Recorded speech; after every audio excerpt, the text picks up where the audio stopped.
Well, hello, hello, hello.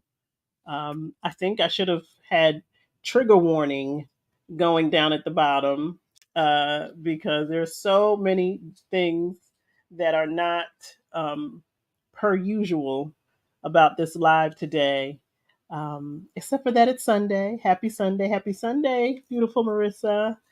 Um, Happy beginning of a new energy, beginning of the week. I am Coach Yolanda, International Spiritual Life Coach, Birth Doula, Meditation Guide, Reiki Master, all of the things. And I am in bed. I am in bed today because that is the best place for me to be. Um, I'm not feeling 100%. And so to move into another space felt like too much. And I said, well, why don't we bring everything in here? So right after this live, I can go to bed. I can get some rest, continue to rest. I don't have earrings on. I did manage to put some eyebrows on, but I don't have my earrings on. I don't, and I'm not in my natural environment. So I'm not quite sure how long we are going to go today. I say that every week, but we're going to do the best that we can. I am committed to myself and to others, and this is something that has occurred in the past. And I may have made mention of every time it seems like I get ready to do something that I love to do or to start something new, there's a physical reaction. I don't know what that's about, other than the fact I think it may be some subconscious fear that's like, oh, I don't really want you to do that, or I don't really want to do that, and so let me create a convenient excuse for not doing the things that I love. And so me doing this live, even in the midst of not feeling well, is me saying to the universe, I'm showing up no matter what because this is important to me. And it's not just a message to the universe, it's a message to my own body that you better get it together because we have things to do. And if there is some unknown fear that remains within my spirit, then let it be healed. Let it show itself so that we can get about the business of doing the things that we love. And so while I don't feel 100% um, defeated, I am making note of here we go again. It's like I have something major that I would like to do, and there's some physical awareness. I like to use awareness. I don't always like to use pain or illness. Awareness. My body is making me aware of something. And there's probably a good message in that too, um, in terms of me listening to my body prior to doing something that I really, really love. So I'll take all of that into account. If you guys have any thoughts, let me know. Whether you are watching live or watching the replay, I am grateful that you are here. Today, as it says below, is about the big ask. We've been talking about the big ask and how we all have big requests, things that seem larger than we've ever imagined, than we've ever dreamed. You know, those things that you may not talk about with other people that you might just hold in your heart. Today, we're going to talk about how we get to the point where we're ready to go into full action with our big ask. I actually just saw a clip of Salma Hayek, and she was talking about making mistakes and how mistakes are part of the journey, right? Mistakes are part of the learning experience. And if we are not asking for those huge things because of some past mistakes or some past misunderstandings, we are losing the opportunity to not only live through our dreams, but to learn something amazing. If you are like me, I love learning. I love learning new things. I've always been an inquisitive child. I just want to know why. Why are things the way they are? How can I learn more? Maybe some of you are also the type that if you can't just watch a movie, you have to take a deep dive. You want to know all of the trivia behind the movie. You want to know all of the movies that the people have been in before. Like I really like to absorb information. And so, one of the things that I do to feed that spirit of constantly wanting to absorb information is by creating new things, doing new things. But if there is a shred of, I may not be good at it, it might not work, then it absolutely will affect your experience in learning. It will affect the way you absorb the information because you might be absorbing it with a tinge of, that's not going to work for me. Or you think it's everyone else who's going to be successful except for you. And so last week we talked about barriers and how the biggest barrier for us achieving our goals is our mind, our mindset. Today, we're going to talk about how we might be in position to really realize those dreams, but we haven't taken the big step yet. We haven't done the thing. We might be dancing all around the thing, but there's the thing. It's like, I need to either complete this thing, or I need to start this thing, or I need to contact someone about this thing. We all have a thing that we know will be the jump start for our big request. And so we might be going through the motions, doing all of the things, and it appears as though we are working toward our goals, but without some action, without you believing in the thing that you are dreaming about, it's not going to happen. Yes, Miss Marissa says she's experienced this too. Yes, moving through those feelings, and you may not even connect with it being fear, but it manifests as a physical illness. Yes, there's so much going on, so much mental energy going on, emotional energy going on, that your body is like, it's too much. It's too much. Wouldn't it be lovely if we were so confident in the things that we are creating that we didn't also create all of this energy of fear that will ultimately um, disrupt the journey that we're on? It's part of the journey, right? It's part of the experience. And I think the more that we are consciously aware that if I'm having these experiences where every time I get started, the phone rings and, somebody has an issue, or my body seems to not want to cooperate, or I get distracted, make a mental and emotional note that every time I get excited about doing something, there's a disruption. Because the more you make that mental note, that emotional note, the more you are able to say, I understand, I see it, and I'm going to work through it. And maybe there are some things that I can do differently so that I don't find myself in this state of being again and again and again and again. The only way that we disrupt patterns is by identifying the pattern and doing something different. And so before all of this started happening for me physically, and I was thinking about the big ask, and I don't even know where my t-shirt is. I had my t-shirt on last week.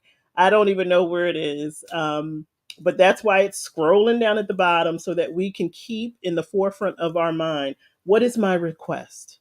What is it that I'm asking? Am I clear about it? You might not be 100% clear, and that's okay. The more work that you do, or the more you put yourself in the energy of what it looks like, the more clarity may come for you.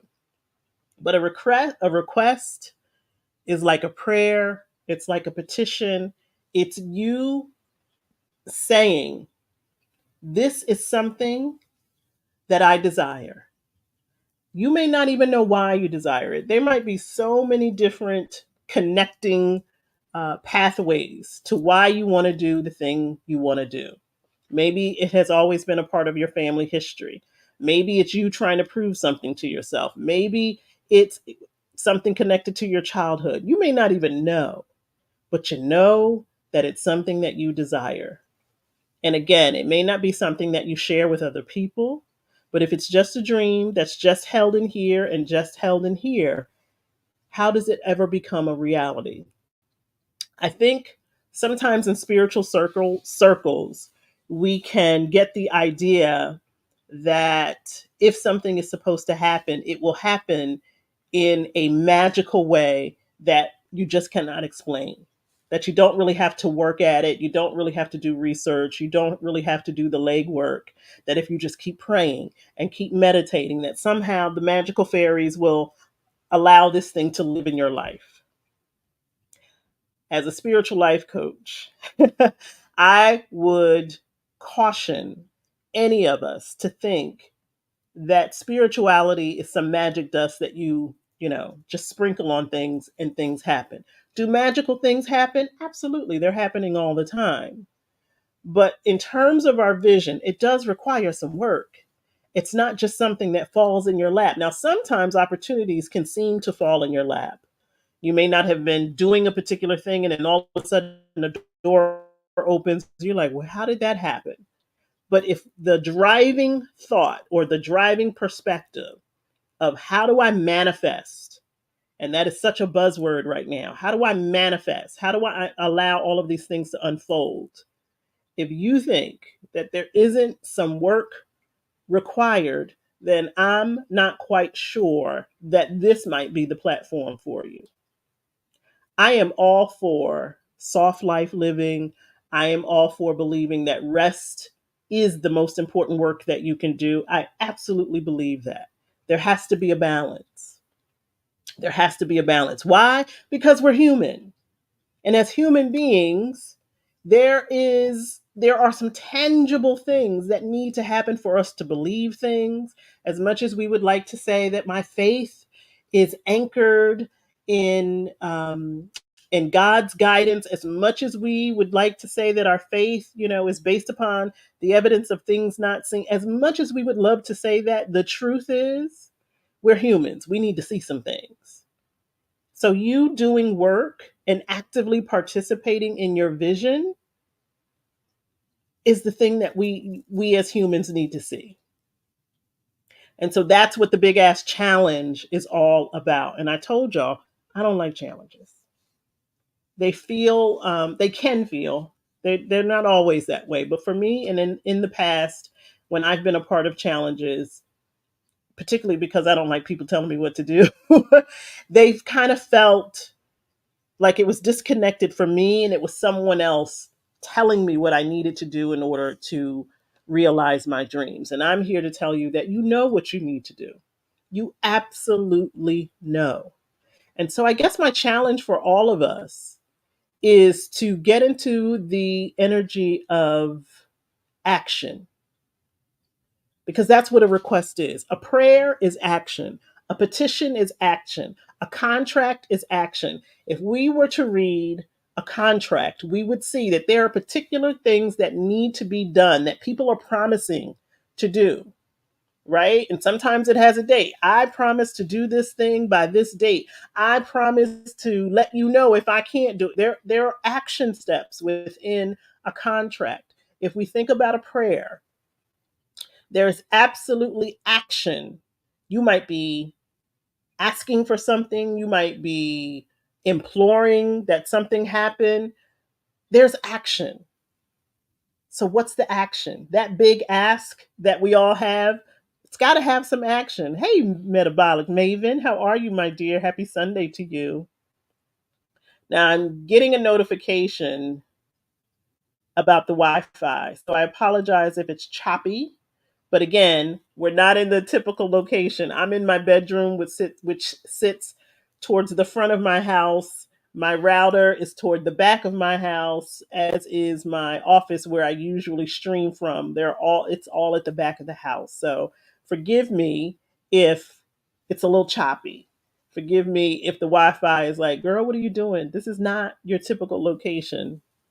But again, because I am feeling the way that I'm feeling, in the bed is the most important place for me to be right now.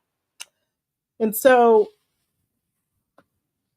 I would say that my challenge to each and every single one of us who is ready to put some action to our request, if you are not clear as of yet, if you're not 100% in the energy of belief, if you're not really trusting just yet, if there's still some embarrassment or shame or anything around it that would make you be less than who you are, then maybe you're not ready to take a leap. And there's nothing wrong with that. I'm going to have to shift. Hold on, guys. Hold on. Oh. There's absolutely nothing wrong with that. There's absolutely nothing wrong with telling yourself, I have the vision, I know what I want to do, but I'm not 100% clear on how it's going to happen, what it's going to be required of me. Last week we talked about that when we talked about barriers. It's like, what is the requirement? What are the boundaries that need to be placed in my life? We talked, I talked a lot about outside influences like your family, like your friends, impacting your vision, your focus, your time and attention, and how you may have to start to make decisions that other people may not be okay with. You may have to decrease the amount of time that you spend in places and spaces. You may have to increase the amount of time that you spend in places and spaces. There are some actions that you may need to employ in order to put yourself in a position where you feel forward momentum. And that's not always easy, particularly if you're so used or if you have a pattern, a systemic pattern of always coming to everyone else's rescue or always being the shoulder that everyone else, leans on. You may have to change who you are in order to obtain what you desire.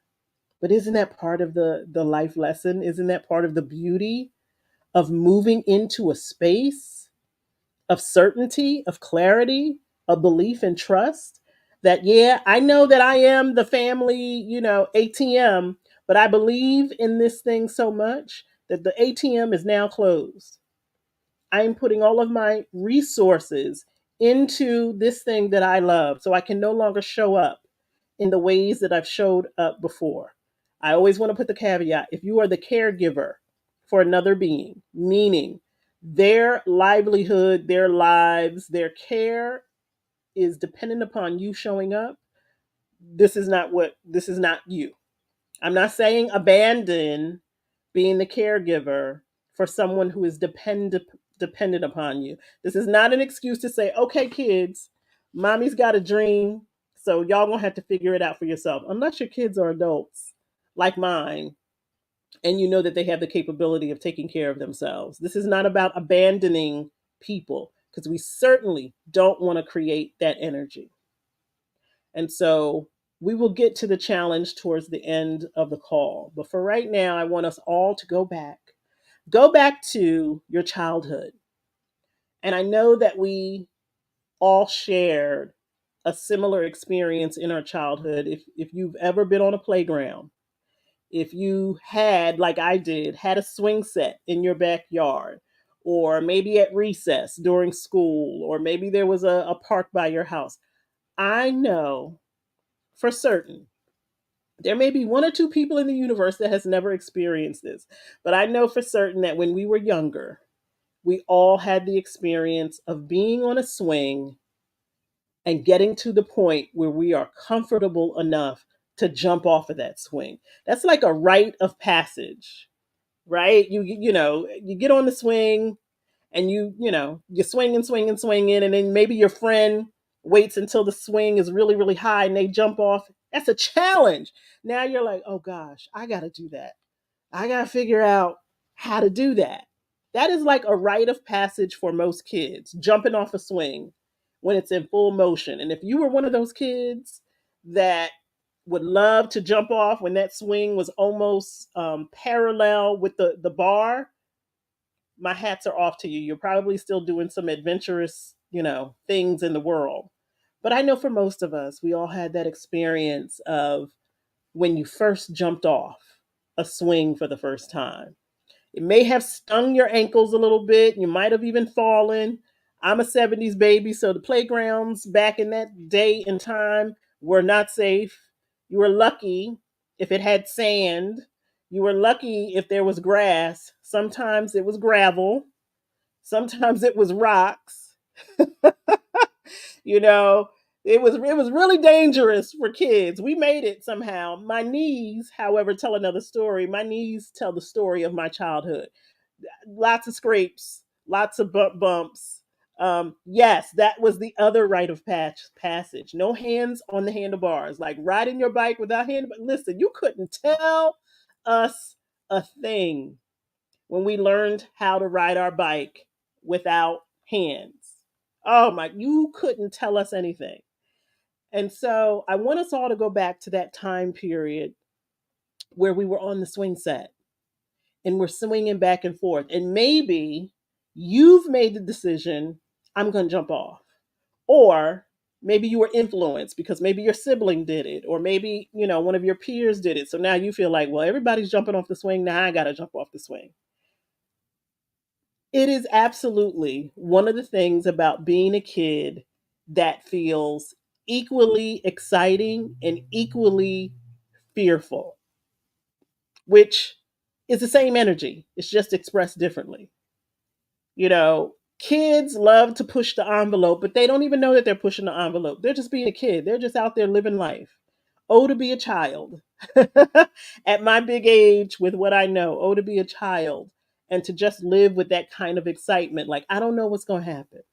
Because that's one of the things about jumping off a swing. You don't know what's going to happen. You might land on somebody.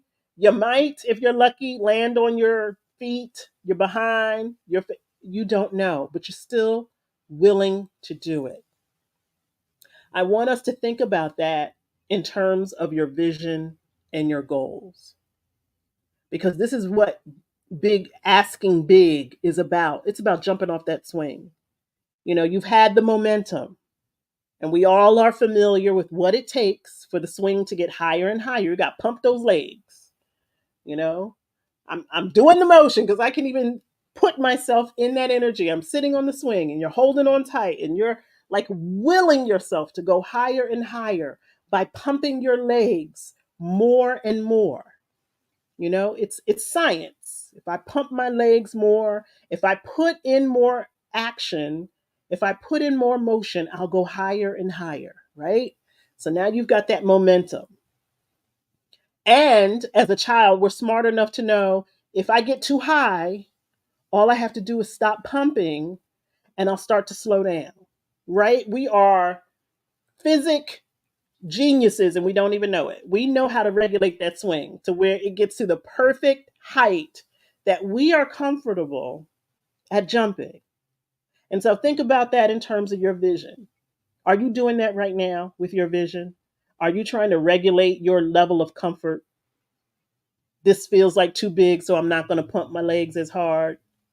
This feels like too much work, so I'm not going to put in as much effort. Because believe it, I believe you, working towards your goals can be heartbreaking. I've said that before. And so, just like we're on that swing, we know what our level of comfort is. We know, okay, I'm not really trying to jump from that high up. And then even the swing starts to do this thing where it kind of jerks when you get too high, So you are in control of that. You are in control of the motion of the swing, just as you are in control of the level of comfort that you have with your vision. And if you got a big request and you're putting in all this work, and that is what is required, it is required of you to do big things on a big scale in big ways. You know that you have the ability to control that, right? You have the ability to either slow it down or increase it. And so there are many of us, as we are making our request, who are in that state right now. I am trying to regulate how much I can handle, how much I'm capable of doing right now. And just like me in this bed, it's me trying to regulate how much can you do? I didn't have the energy to go walk into my office and get myself all set up. So here I am. That's my level of comfort for today. It could be different tomorrow. It could be different next week.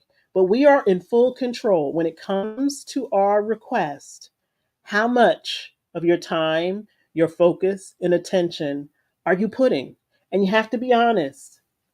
If you are asking for big things and you got a little bit of effort, energetically that does not match up. Just like if you were on that swing and you wanted to jump from the highest point, if you're not kicking your legs, enough, you're not going to be able to do it. You're going to have to put in some more effort. So be very, very honest with yourself. Are you half assing it when it comes to your vision, when it comes to your request? And is it really a true reflection of what you are capable of doing? Be honest enough with yourself and say, listen, this is all I can handle right now. And there's nothing wrong with that. Today, we might be jumping from here. Tomorrow, we might be jumping even higher. I think that's also a reason why we start the mental chatter that it's not going to happen for us. Because we see people, and God forbid if you watch a video of someone saying, oh, this is my day as an entrepreneur, and these are all the things that I do, and you're like, I don't have the time to do all of those things. Or you tell yourself, I know I could be doing more, but I just don't have the time right now, or I just don't have the energy, or I don't have the support. Be very clear so you're not making yourself feel bad for the choices that you have to make when it comes to your vision. We all have choices to make. And that is also a step toward clarity. Because if I say I want to open up, I think I use Starbucks. If I said I want to open up a Starbucks, but I don't even have time to go and look at locations, to go and look at buildings, to go and talk about leasing space, it's not going to become a reality. And I have to tell myself, I'm maybe not at that point in the journey yet where I'm ready to look at locations. Perhaps I am just in the specifications part of the journey where I'm learning what is required for the space. How many of us can recall an experience where we jumped in feet first and then realized, oh, this was more than I'm required. This requires more of me than I'm capable of handling right now. And then you start making it a you problem. Oh, this is just too big for me. Think about the thing that you desire. Think about what your capability is, what's required. And if you are on the swing and you're in motion and you're ready to jump, be very clear at what level you're ready to jump. Doesn't mean that you can't get back on that swing later and go higher. Doesn't mean that you can't uh, alter the vision. It's yours. It's yours. So, one of the other things about being on that swing, let's go back. We're on the playground. I don't know about y'all, but my playground surface has sand. Although it's not always a very forgiving surface when you land on it, I like to tell myself that sand is going to be the softest thing for me to land, right? So we're swinging. I'm swinging. And I recognize that as I'm working towards my goals, there are things, again, that are required of me.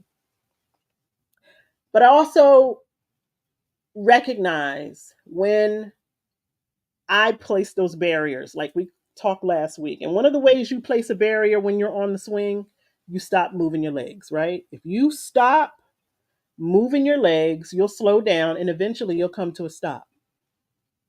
You know, you might be moving and you might be telling yourself that you're still working towards some things. You're still in it. You're still dreaming. You're still hoping. You might even tell yourself, I'm still focused, but you're not really actively working as you have in the past. And just like if you're on the swing, you will start to slow down. And then that dream of jumping is all but lost. That's what I like to call a very passive resistance when we stop moving or when we get distracted. Or maybe now you're looking at the monkey bars and you're like, you know what, I don't want to do this anymore. I want to go over there to the monkey bars. Or you want to go play kickball or whatever it is that's distracting you at the moment. Maybe your friends have all gotten off the swing and now you don't want to do it anymore because everybody else has moved on to something else. Like we said last week, be mindful of when the barriers are right here or right here when your heart is no longer in it. I thought I wanted to open that Starbucks and now I don't think I really want to do it. And sometimes we will tell ourselves that, even though we know that is the very thing we want to do because it seems too hard, because we don't want to put forth the effort, because it's going to require us to be different, we start telling ourselves, I don't want to do it at all anyway. And then we stop moving. We just all but all stop moving. The other way that we can impact getting to our goals is just putting your feet in the dirt. We all know how to stop when we're on a swing. You put your feet down and you slow yourself down that way. To me, that is active resistance. Those monkey bars, they weren't, listen, after a while, you want to play on everything, right? But if we play on everything, meaning if we're doing everything at the same time, are we really finishing anything? So be mindful when you're on one thing and then something else looks attractive.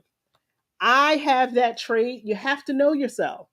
You have to know when you are excited about the beginning of things, not so excited about the middle, and not even really thinking about the end. There are many of us who get excited about new things. And so we move from thing to thing to thing very quickly and we get distracted. And then we come back to the original vision and we're like, how come I never finished that? Because you got distracted. You wanted to do something else. And I'm not saying you have to have only one vision, but you also have to be clear when you keep abandoning one vision for another and another and another and another.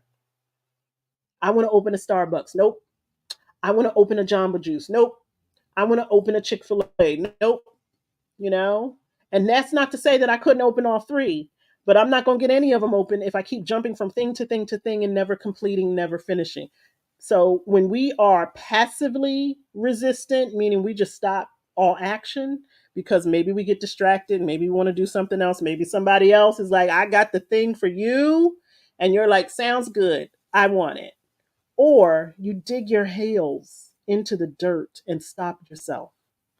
That is full on active resistance. That's full on giving up. That is full on, I'm sticking my feet in the dirt and I'm done with this. And there are a host of reasons why we might do that. And if you remember, sometimes it can hurt. It certainly messes up your shoes. You know, when you've been on that swing and you're going, going, going, and now you want to slow down, so you got to put your feet in the dirt. You're going to be kicking up dust. Sneakers going to get all messed up. Might even hurt your ankles a little bit. So when you are on your pathway towards your dream and you get into that active resistance where you're like, nope, I don't want to do it. It's too big. It's too much. I just don't want to do it. You know how painful that is, particularly when it's not of your own doing. Maybe something happens where you have to put your dream on the shelf, an illness, an unexpected life occurrence happens, and you just got to put a stop. Be honest with yourself in terms of what that feels like. Be honest with yourself in terms of, is this really the only way? Be honest with yourself about how you feel when you have to stop, when you got to get off the swing. Because that could also impact the request. Because what if you come back to it later? Now you got the bruises of the memory of what happened before. So telling yourself the truth, being very honest, not making yourself out to be the villain or anyone else for that matter. Because God forbid someone in your family gets into a state of being where they need your full on support, where they need your full on attention. The last thing you want to do is carry in an energy of, you're the reason why my dreams didn't work. And so now I resent you. Let's be mindful of the energy that we create with every thought, with every feeling, and with every behavior. And so let's be mindful and tell the truth about the barriers. But for everybody on this call, everybody is listening. We are not in that state of being, right? We are in the full motion and we are ready to jump off this swing. Now, some of you, again, are going to be the daredevils that like for the swing to get so high that when it comes down, it jerks you. Some of y'all are like that. I used to be like that. I'm a lot more conservative when it comes to being on a swing, but I'm a jump. You know, I love the feeling It's very rare that we get that feeling of weightlessness, in our day to day lives, of gravity being suspended for just a moment. I don't know of any other experience, where you're going to get this motion of moving back and forth and then you're literally flying in the air. Now, I would caution for anyone my age, you might not want to be out there jumping off of swings. You could really, really hurt yourself. But the sensation of flying in the air, not knowing what's going to happen, as children, we knew what a fascinating phenomenon that was. We knew then. And how many times were we trying it? Whether it's jumping on the bed, jumping on a trampoline, like you can feel it when you need to do that.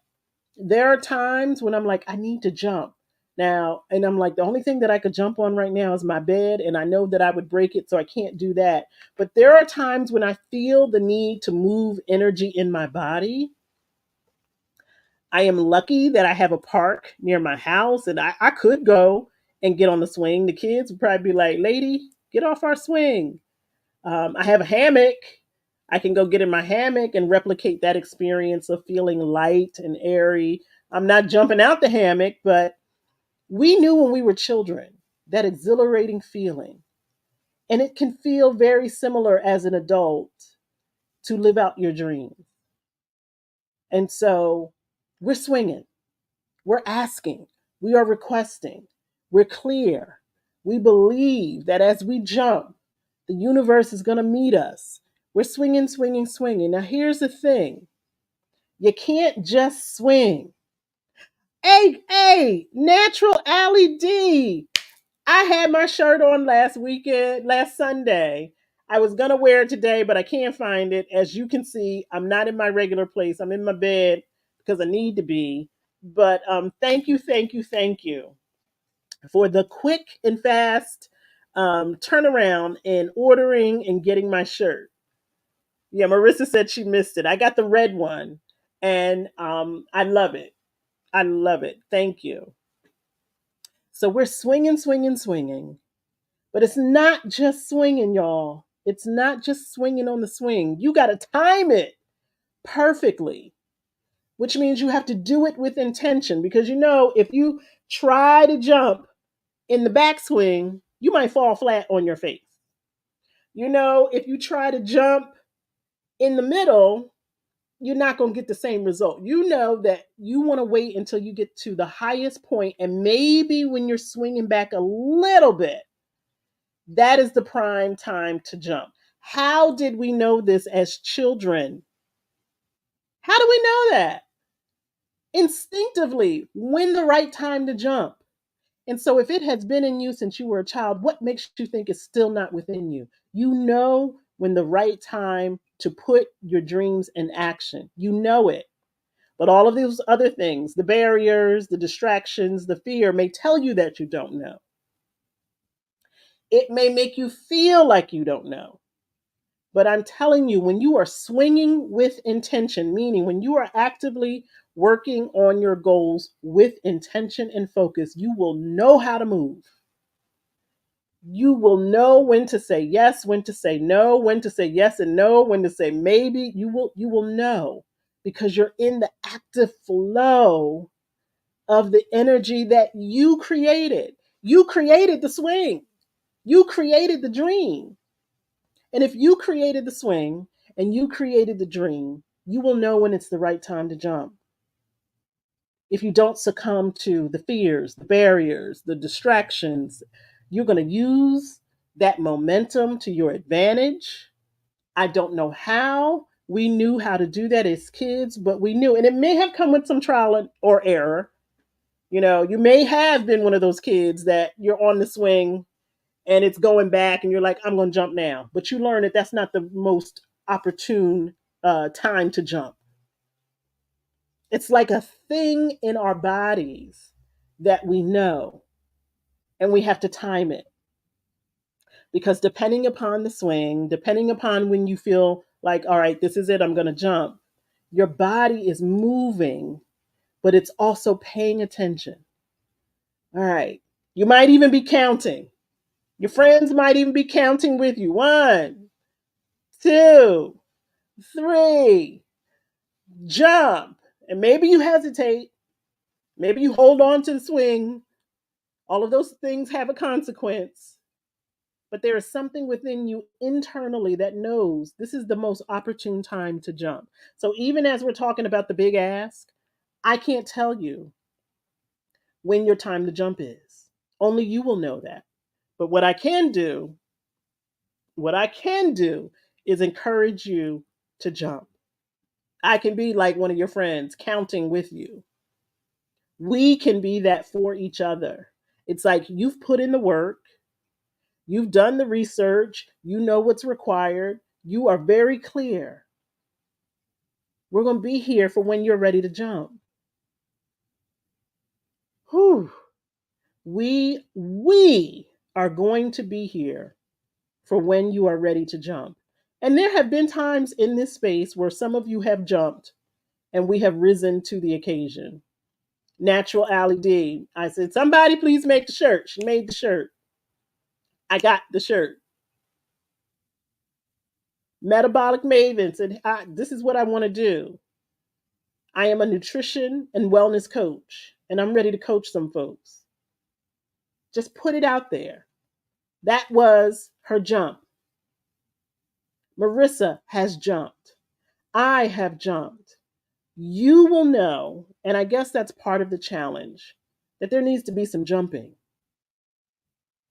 for all of us in some form of fashion. Again, you may not be 100% clear on everything in your vision, but the parts that you are clear on, it's time to jump and to say, this is what I want to do. Now, what if you say, well, Yolanda, I've been jumping. Nobody is coming to jump with me. The resources that I require are not being made available. I've been putting in work. I'm not seeing results. All of those things could absolutely be true. Does that mean that you still shouldn't jump? No, it doesn't mean that.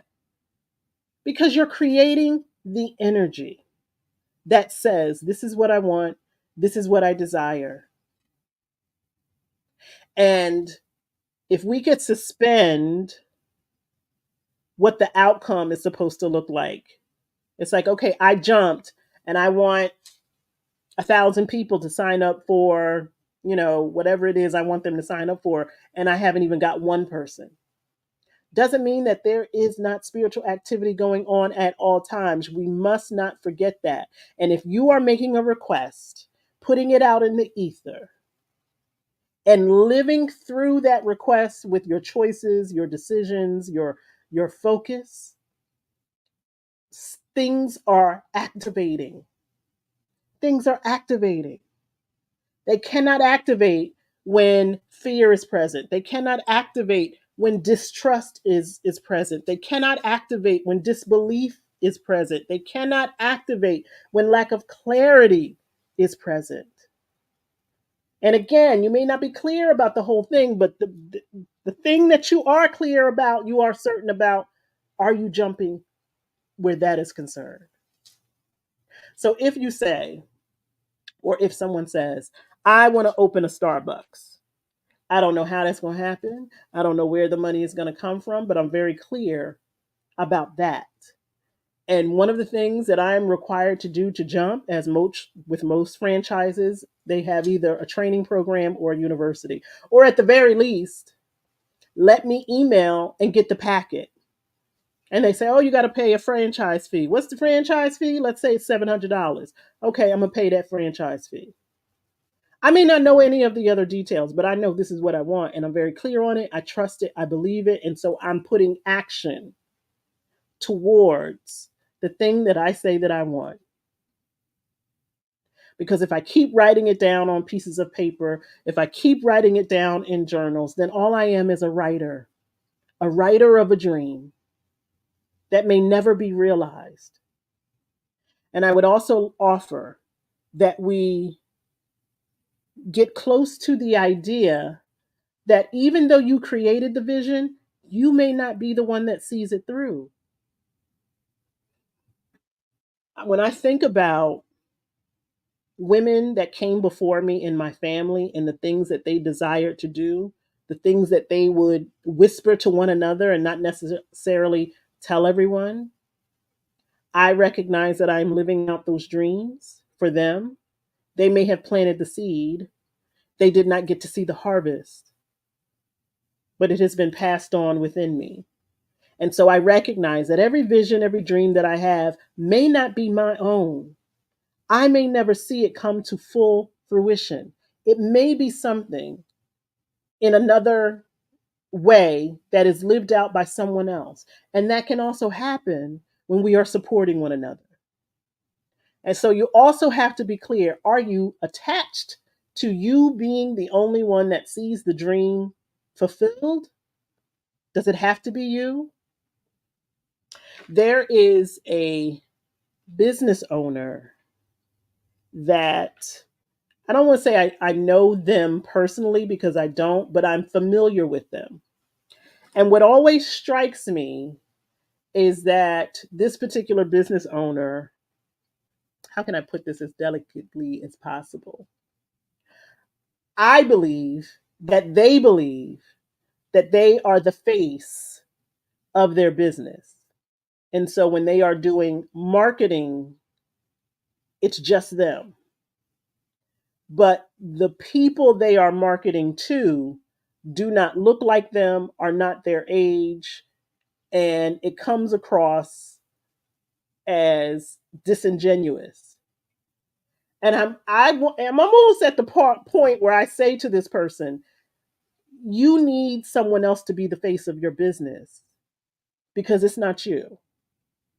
You talk about the demographic that you would like to attract. You talk about what cool things go on in the business, but not only do you not look like the demographic, nor do you look cool, it actually kind of looks creepy. Like, I really want to tell them, you are probably creeping out the very people that you would like to attract to this business because, for whatever reason, maybe because it's your business, you think it has to be you. And I'm not a marketing genius. I'm not, but I know I don't want to go there. Now, I may not be the demographic that this person is trying to reach, but I'm smart enough to know that the demographic they're trying to reach is not going to respond to them. It's very creepy, and I want to say, yo, your business could absolutely be successful if you put another face in front of that camera. And the thing about it is, some of the individuals that they employ are exactly the face, the personality, the everything. It's like, put them in front of the camera and watch how things will shift. But if you are so attached to the thing and it's got to be me because it's mine, you might be losing out on an opportunity. Do you know how many brands or businesses there are where the person behind the business looks absolutely nothing like the person in front of the business or the people that patronize that business? I'm looking at you, BET, that's owned by white people. I mean, but they are smart enough to know that if we put our faces in front of this business, it's not going to resonate the same. And I think sometimes, and that's for those of us who are entrepreneurs, sometimes we think it's got to be us because it's my baby. I'm the one that birthed it. So I have to be the one that's in front of it. I have to be the one. But if you are not the type that is able to connect to the very people that you think you want to be attracted to your business, then you have to be honest with yourself. It's not always the case. I can remember, do y'all know who Jessamine Ward is? She is a body positive yogi. And I remember when she first started, she's a larger black woman, queer woman. And everybody was telling her, you are not the body that we want to see doing yoga. You are not the body that we want to see, doing this. She is exactly the body that we want to see doing it because she resonates with the people who have her body type. And she inspires those who may not have her body type, but who are attracted to the message that yoga is for everybody, for every body type. So that's something to think about if you are crafting the vision. You may not be the person in the front. And I talked about this before, that Oprah isn't Oprah by Oprah alone. Oprah's got a team of people behind her who share in the vision. So if you share in the vision and you're like, but I don't know how to do that, or I don't know how to express it, maybe it's not for you to express it. Maybe it's for you to support someone else because you see it and you're like, I like what that person is doing. And that's what I would like to see more of in the world. So I am going to put my resources, my time, my attention to make sure that they make it, because I know that's not my forte. How many of us? You have to be very self aware if that is something that you are going to do. If you recognize the thing that is important is that this message, this service, this product is put out into the universe. I don't have to be the one that does it. If I see someone whose vision seems to align with my own, I can support them.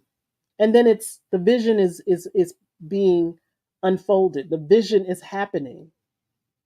How many crime stories have we heard of people going into partnership and then the partners want something different and then somebody winds up hurting or killing the other partner because you don't share in my vision, so I got to get rid of you?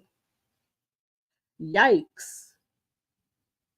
We have to be very, very clear about, are you tied to the vision or are you tied to you being the one that has the vision play out?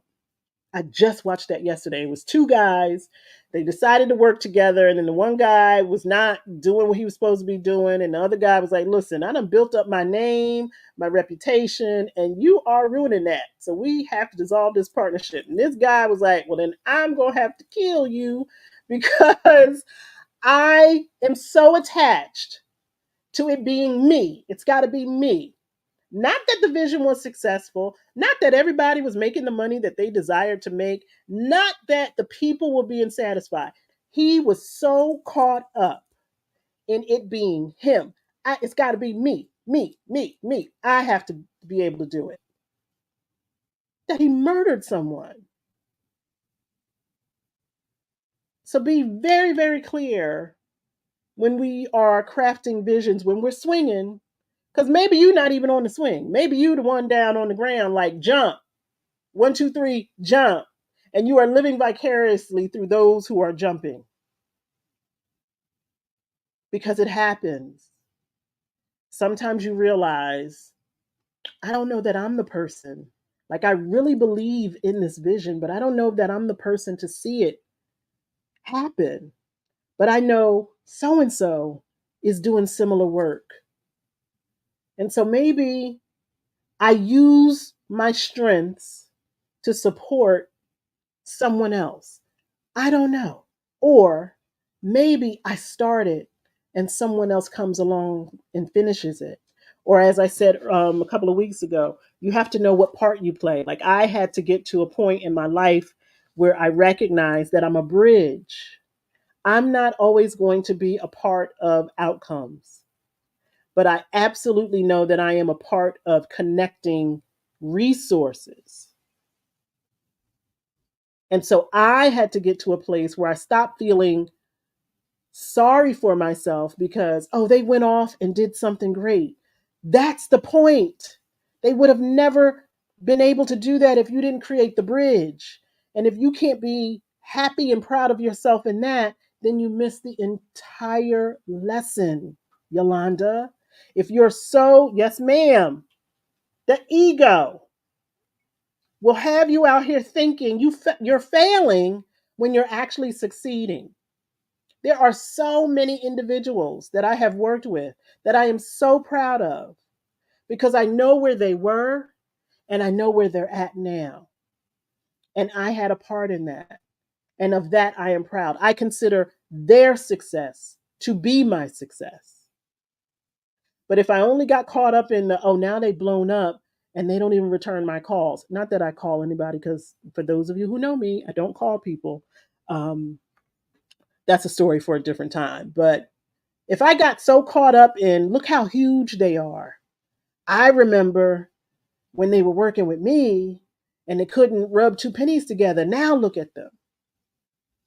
I don't, I had to get to a point where I don't look at that. I say that success is your success, which means you are successful in what it is that you do. You can be the most successful bridge that ever bridged before. And can you be okay with that and recognize that is also part of the vision? Because I'm not tied to it being me, which is what the ego says. I'm tied to, as Marissa said, the calling, the message, the passion. And we have to recognize that too. So, while all this big asking and swinging is going on, get your ego in check and make sure you are very clear about what your natural role is in your vision and perhaps in the vision of other people. I love that. Thank you. Oh my goodness. It took a while. It took a while for me to not feel bad when I saw people going off and doing great things. And I'm like, you couldn't bring me with you? But they did. I had someone email me a couple of weeks ago talking about things that I said to them a year ago, 2 years ago. And they said to me, everything you poured into me is still within me. How can I think that that's not successful or that that's not impactful if I only focused on what I consider to be the successful end result, my own ego, what my ego considers to be the end result? I'm going to lose a whole lot. I'm not going to be able to see my gift for what it truly is. And I know that each of you have that. You have a similar story that you have been the part of someone else's success, someone else's growth, someone else's rebirth. And here you're thinking they left you behind without acknowledging that they would never have gotten to where they are without you. Oh, it's a beautiful thing to get to that point where you see yourself. And when it comes to requesting, you have to know who you are, because the response to the request might come in a way that you did not expect. So if I say, I want to open a Starbucks and I do all of the work, I pay the franchise fee, and this is not my vision, I'm just using that as an example. If I say I want to open up a Starbucks and I do all of the stuff, blah, blah, blah, blah, blah, blah, blah, and it never happens. But then I meet someone by chance and they say, yeah, I would really like to open up a coffee shop. And I say, oh, well, I could tell you what's required. I have all of this information and these resources. And boop, to boop, to boop, to boop. The next thing you know, they open up a coffee shop. I could feel like they stole my idea. No, you gave them resources, which they then turned into action. And you are a part of that success. And you have to believe that if you are a part of that success and the energy that was created, that there is something for you as well. So if I'm going to call myself the great connector, I can't walk around feeling like things are never going to happen to me or happen for me. They may come in ways that I don't expect. And it might be those opportunities to connect other people. And then I hope that I have the wisdom to say, I see how you are allowing my gift to manifest. I thought it was going to be one way, and I see it's your way. I see that you are using the most effective way of allowing my gifts to be used. So I am all for a big ask, a big request, a big prayer. But do not let your human self, your ego self, get so caught up that you forget that you are part of a bigger picture where your gifts and your talents are going to be utilized in the best of ways that may not look like the way you think it's supposed to look. Natural Alley D, I actually need to share this because who, let me tell you how busy some people can be in their negativity. So we're doing the mama meditations. I say I got a big ask and I say somebody put it on a t-shirt and you did that. Do you know someone said to me, "Why would you give that away? You could have made your own t-shirt."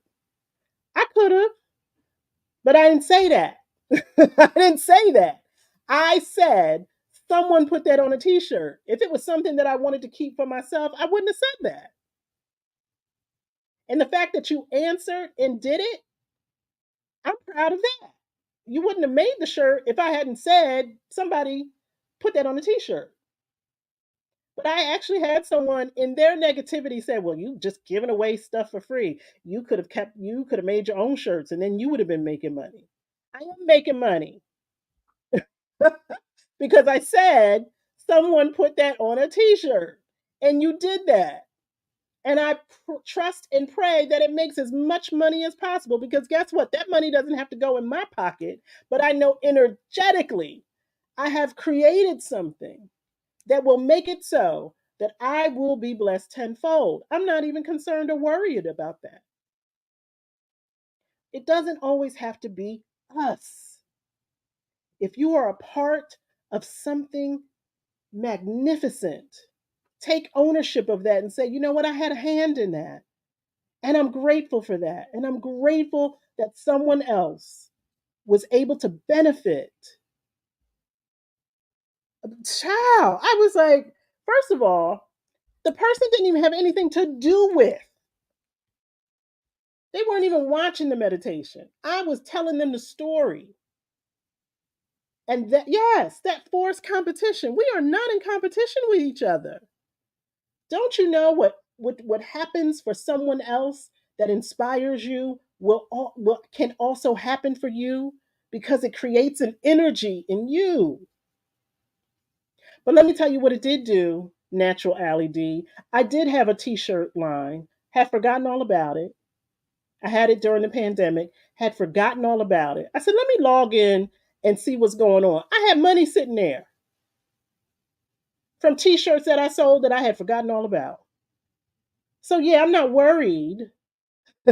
And it doesn't have to happen the way that I expect it to happen. So I may not be making money from that shirt, but I'm out here making money from shirts that I have. This is one of the shirts. This is one of the shirts that I made during the pandemic. I had it on a website and it sold. And so I'm like, oh, I have money just sitting here that I didn't even know about. Now, if we had not gone through that exchange, I may have never thought about that. So just be prepared that things may not come in the way that we expect them to come. And we will never, yes, we will never want for anything when we are happy about other people's blessing. When you are genuinely happy and inspired by other people in the way that they are blessed, you will never want for a thing because you're in that energy. I am proud of you. I have clients that have gone on to do great things that I never hear from. And I'm okay because I know that I was able to support them when they needed it the most to get to a place where they are living out their dreams. That means more than any recognition or, that I could ever receive. But sometimes we're so tied into the it has to be me. I have to be recognized. I have to win in the way that I would determine it to be a win. And we're out here winning and we don't even acknowledge it. And it's my prayer that every single person that purchases that shirt that winds up blessing you is equally as blessed to walk around and say, I have a big ask. And somebody might say to them, what does that mean? I don't know where that shirt, where did that come from? And then they will have to explain. Some lady that's on the internet on Sundays yelling at people. And so, my challenge to each and every single one of you, aside from being very clear, believing, trusting, and releasing fear from your request. And that's a tall order because, as they say, if your dream is really as big as you want it to be, it will scare the daylights out of you. And I hope that you recognize that that level of fear can also be excitement. It's all in the perspective. Like, I'm really, really excited by the conversations that I've had over the past 2 weeks. And I absolutely feel like I'm on my swing and I'm at the highest point and I'm ready to jump. I am so ready to jump. And so next week, we're going to talk about resources. But I would also like maybe the first half of the session we talk about or we present for anyone who feels comfortable enough to say what their big asks are. Um, and whether or not, and that's what resources to me is about. There's someone within this space that can provide a resource for you. But how will we know if we don't speak on what it is that we need, if we don't ask for what it is that we need? So, my challenge from today, July 21st to August 21st, is for us to jump, jump off the swing. You might fall, you might hurt your ankle, you might even fall on your friend. There could be a number of things that happen when you jump. But one thing that absolutely will happen is that you will move forward. When you get to the point where when you say, I'm going to do it, and you move with the motion. As kids, we know I need to move with the forward motion, and it's probably going to propel me high up in the sky and then out. And I know that that was something that we used to do too, to see who could jump out the furthest, which would cause you to propel your body, just all types of dangerous, y'all, to propel your body out to see who could land the furthest. Don't you love when you think about it, how as children we challenged one another to be the best versions of ourselves? It's like, and we didn't do it with the idea of, I want to see you hurt. We did it with that energy of, I just want to see it. I'm excited to see if you're going to do it. Like, we would challenge one another, sometimes with dangerous consequences. I know my brother and I remember we were challenging each other to shave off our eyebrows. Oh my gosh. Whew, just crazy, right? But it was that excitement of, are you going to do it? Are you going to do it? Are you free from fear that you're going to do that thing? We supported one another when we were kids. Even if the motivation was a little devilish at times, it still was, maybe I'll keep the secret with you if you do it. Maybe it was, we're not going to tell nobody we're doing it, but it was, let's see if it's possible. And that is another thing that I am asking in this challenge, that we push each other to see what is possible. Those of you who have coached with me, you know I love to push. I love to push people. And the only reason that I love to push people is because I see everyone as being able to be pushed further than they think they can go. I already see it. And not because you're coaching with me, not because you're working with me, because I see how God moves mightily in people's lives. So why would I think it's only a select few? It's all of us. We have to believe it and tap into that God wants me to move mightily, or these things would not have been put in my spirit. It would not be my passion, my calling, the thing that I can't stop thinking about if it weren't to be so. Now, the way it looks may be different than I envision it, but it's in me. And so I'm asking each of you to jump. Now, I came prepared with my big requests. And as someone who is severely independent, doesn't really like to ask for help, um, I recognize writing them down felt good, felt cleansing, felt like I lifted something off of my shoulder. I haven't shared them with you just yet because you are a part of it. But I'm grateful that I'm at a point where I can see the difference in how I feel about asking for support. I'm grateful for that. And if that is something that some of you are still working through, it's okay. There's different, levels of intensity in terms of what I'm able to ask for. I made a lot of requests this month, some that seem monumental and that I had, you know, ruminated over for a very long time. I don't know if I told y'all that there were particular things that I needed done to my house, and it took 3 years for me to get to a point where I asked for help, where I asked for support. 3 years. Can you imagine going 3 years without something, particularly when it was so easy to ask for it? But that's the level that I was at.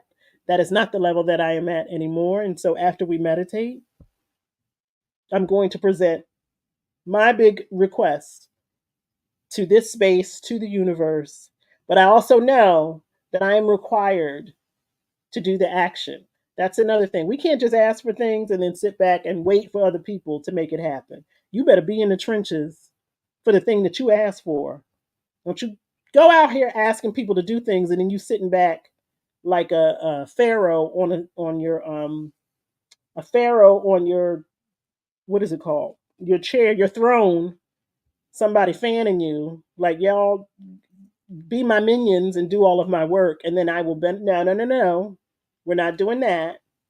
If we're making requests, we are also indicating our level of capability to make those requests a reality by the work that we put into it, the energy that we create, the time, the focus, the attention. Come on, y'all know the drill. And one of the things that we can do to support ourselves with our big ask, with our big request, is by opening ourselves up, opening up your heart, opening up your mind, coming to a place where, whew, the floodgates are open. And even the imagery of that. Y'all remember Beyonce's Lemonade video where she was coming out of the door with the yellow dress on and she opened up those doors and that water came rushing out? When I think of open the floodgates, that's what I think of. Like we really about to lemonade our requests. Hey beloved. Hey beloved. That's the imagery that I think of right before she sang "Hold Up." Those doors are about to open. The water is going to come rushing through. We're going to open up the floodgates in our meditation because one of the things about making a big request to the universe is you got to be open to receive it. How dare you? How dare you be out here asking for stuff and you like this? Come on now, we can't do that.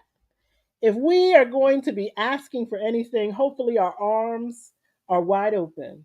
Hopefully your heart is wide open. Hopefully your mind is wide open to the possibilities of everything that we talked about today. If you are on that swing, you have to be open to the possibility that when you jump, you're going to fly. I don't think there's a kid alive that jumped off a swing thinking they weren't going to fly. Now, how long, how far, and how painful the descent was varies. But we all felt like we were going to be able to fly. How many kids, God love them, have jumped off a roof with a cape on their back thinking, I'm going to fly? I need us to be as delusional as a kid with a cape around their neck, which is a towel or a sheet that's about to jump off the roof, thinking that's all they need to fly. Oh, if I had that kind of courage. If I had that kind of courage where I thought every time I started something, it was going to happen just the way that I thought it was going to happen. What would your life look like that if every single time you started something, you didn't have to battle fear, you didn't have to battle insecurity, you didn't have to battle disappointment, you didn't have to battle distractions? Everything happened the way that you imagined it to happen. That's how children think. I'm going to jump off this roof. I'm going to jump off this bed. I'm going to jump down these stairs and I'm going to fly. Let us have that same delusion. That's really not a delusion because you are. You are. Let's take some deep breaths coming into this right now moment. Oh my goodness. Oh my gracious. Even in the midst of challenging circumstances, my heart is open. Even in the midst of uncertainty, fear, and potential great disappointment, my heart is open. I am, with my mind, my body, and my spirit, signifying to the universe, ascended masters, spirit guides, and ancestors, and all in the spiritual realm who are there to support me. I declare that my heart and my mind is open to receive all good and great and wonderful things to be expressed through me in the only way that they could be, based upon the gifts and the talents that I have been given. I am ready and I am open to the possibility that everything that I have worked for or worked towards is unfolding in this moment, whether I see it or not, whether I can touch it or not, whether or not it is before my physical eye. My spiritual eyes see all things. My spiritual eyes see success, see completion. My spiritual eyes see the vision as clear as anything that I have ever witnessed in my life. I know more than I know my own name, more than I know my own heartbeat. I know that the vision that I hold in my consciousness is unfolding right now, and that all things that are required for the vision to be complete are held within my heart, held within my mind, held within my spirit. The jumping is not even a question. It's how high am I going to fly? How far am I going to land? How many am I going to inspire to do the same? Hmm. What books will be written based upon the energy that I'm creating right now to inspire others? What memory will I become for someone else to realize their dream? Because I acknowledge the memories that influence me, those who have come before me, those that I see in the flesh doing the work on a day to day basis.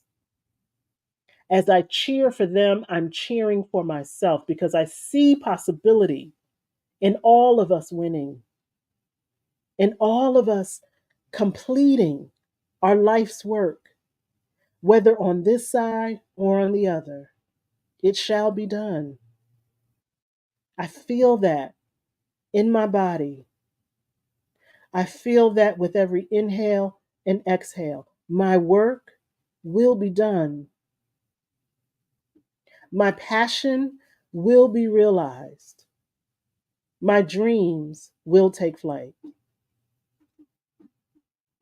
I am certain and I am sure, as my heart remains open to the possibility that it is happening right now, and as my mind remains open to it happening in a way that I may not expect, I am sure, I am clear that it is happening.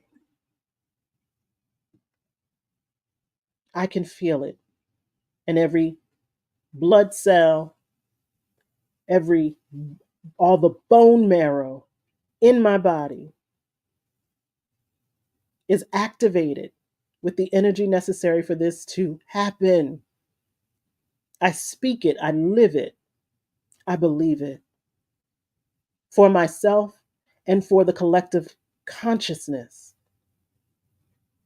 the collective that I am a part of, that I am necessary. I'm a necessary component, and I am willing to work with and support and honor and respect all gifts as they come forth, recognizing that one gift does not diminish my own, and my gift does not diminish another, that we are all great in our own right, and we are free from competition or comparison because I can't do what you do and you can't do what I do. But together, we can do it. We can support one another. We can clap for one another, even if I don't know you.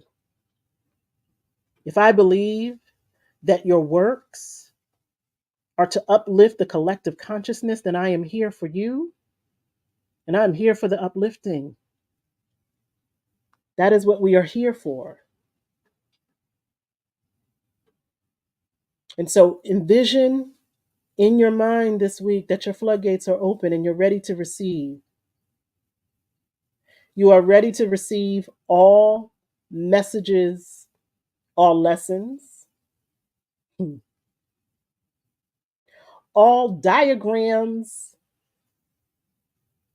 all things that are supporting you, that are supportive, and want nothing but the highest good for you and all involved, even if it doesn't look like what you expect.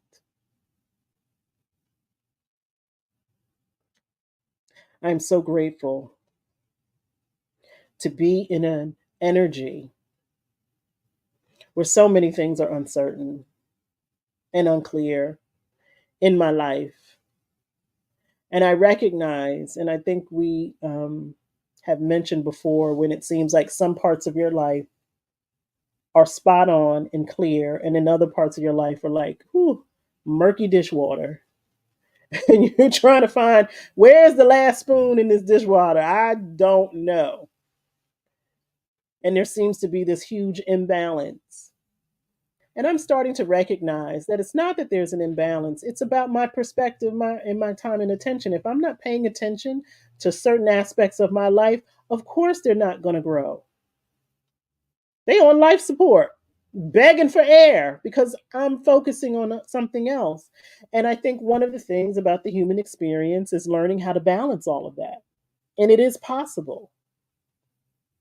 It is absolutely possible to balance all of those realities. I think the challenge comes in not feeling bad about one area of your life not being idea to the overall picture that you have.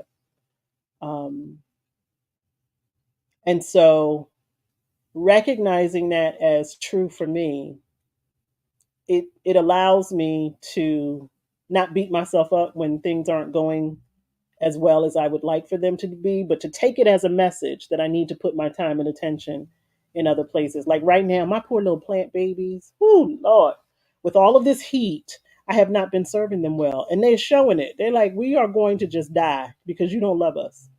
My plants are on a revolt. They're like, if you even give us water right now, we'll probably be so shocked that we will all die at the same time. So I'm trying to find a happy medium for them. And as we move forward with our big ask challenge, this is not the way in which I wanted to present this today. But because of the way that I'm feeling, it is as it is. Um, but here are my big asks. Here are my requests. I would love to, and I'm working towards increasing viewership in this space, increasing subscribers in this space. Right now, we're about 600 and something.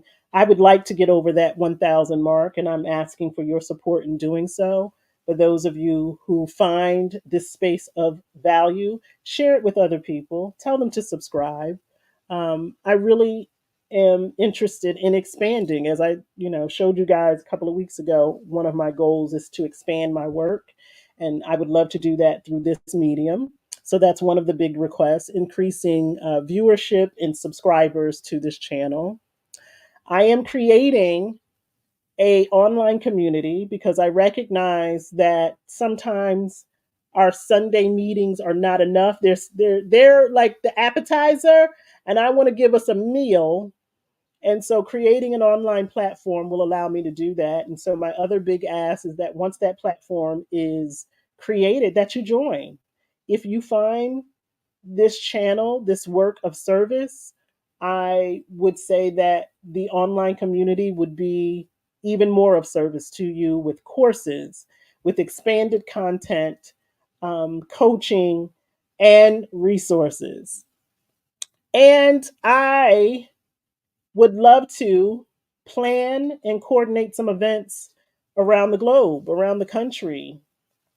I am excited about creating some events here where I live, and I would like to expand that into other places. So if that is something that is of interest of you, for you, when I begin to plan those events, start to think, oh, I would love to host this, or I would love to have this happen where I live. I have a group that may benefit from what Coach Yolanda has to offer. So those are some of my big asks. That's some of me jumping off of my swing. I hope as we go through the rest of July and August, you really take a look at what your requests are and if you are at a point where you're ready to jump. I am feeling myself draining, so we're going to disconnect. I'm grateful. I'm grateful for your time, your attention, your love, your comments, your support, both in this space and outside. We are going to see each other win. We are going to see each other do well. We are going to see each other successful. We are going to see each other, because nothing would give me greater pleasure than to know that this space has been an opportunity for you to grow. And if there's anything that I can do, say, or provide, that's my email address. Please email me. I don't know how much response we're going to get out of me this week, feeling the way that I feel, but I will do my best.